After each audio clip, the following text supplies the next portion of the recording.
दोस्तों, अगर आप छत्तीसगढ़ी गाना पसंद करते हैं तो सब्सक्राइब और लाइक करना ना भूलें।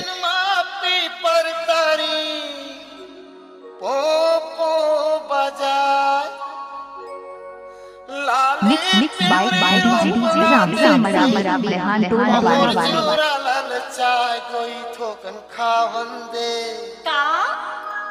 रानी ठोकन चुहकन दे चल जा तारी तारी नाच ना वो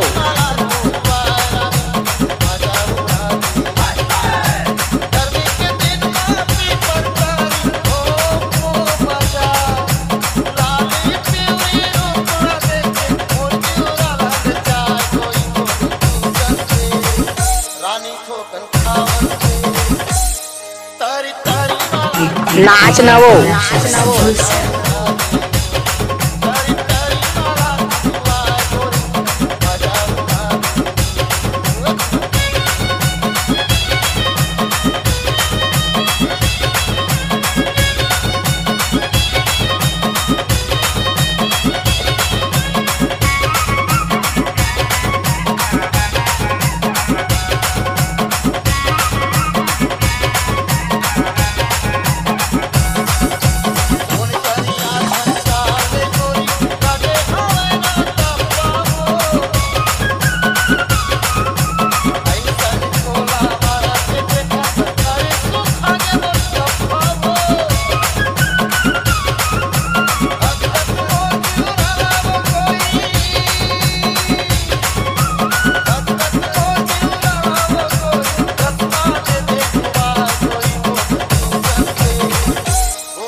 mix by DJ Ram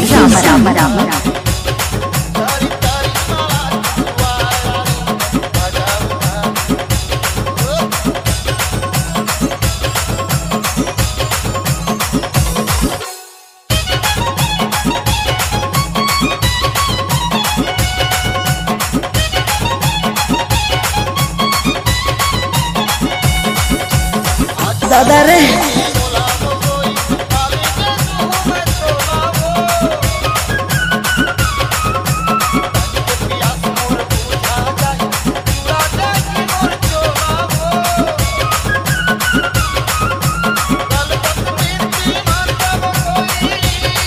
mix by DJ Ram